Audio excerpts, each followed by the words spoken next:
All right, so for anybody looking to build in Hyderabad, those neighborhoods are super interesting. So we're going to keep an eye on those auctions and tell you how it turned out as well. In the meantime, Milestone Capital Advisors all set to launch a new commercial fund very soon. Additionally, the company plans to exit its affordable housing project at Ambivali Kalyan. Now, to talk about the company's plans, Ruby Arya, Managing Director of Milestone Capital, joins us right now. Ruby, thank you so much for joining us. I hope you're having a good day. Now, I know you recently exited the Electronic City project that you were invested in Bangalore. Tell us what other exits you have lined up for the near future. We've recently exited, commercial IT building in Bangalore, Electronic City, and that was a good exit at a 1.8 times investment multiple and, good IRR for our investors. The other exit that we are planning to do is, on the affordable housing project that we had invested way back in 2009. And, we were probably one of the first few to get into that sector. This is a project of Neptune Builders in Ambivali in Kalyan, and, with a ticket size of 25-30 lakhs. And we are exiting it now. The project, one phase is already completed, and the other two phases, the approvals are all in place. The project is de-risked, and we are getting financed by another NBFC with a 20% IRR. Well, tell us about the investments you're planning to make. The most recent investment, of course, the 40 crore rupees you invested in Rajesh Life Spaces in Thane. What are the other residential projects that you're looking at right now?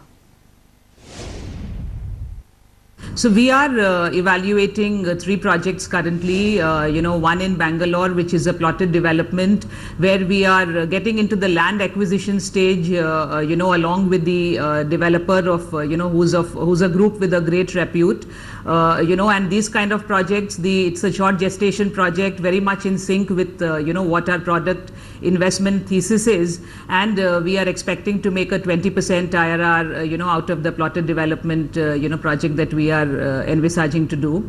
We are also looking at another project where, it's a refinancing of another PE fund. The project is already, up 6 floors, and, so it's again a very de-risked project and a project by a good, developer group in Malad, which is a very, very upcoming micro market, and, so that's the investment opportunity. Well, Ruby, obviously, if you're considering a pure commercial fund, I'm assuming that REITs is the end game that you're looking out for. Are you optimistic of REITs kicking off soon enough, by the end of the year, perhaps? And will REITs be the manner in which you exit this commercial fund that you're planning on starting?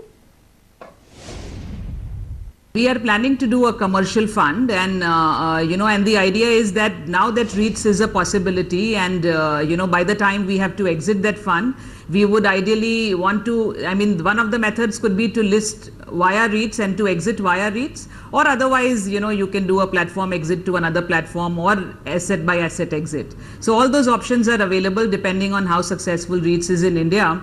And I'm very optimistic that, some of these bigger developers and, global fund houses will, launch the first REITs probably by the end of this year. And I think in the next 4-5 years, once you build a good, portfolio of assets, one should look at exiting via REITs.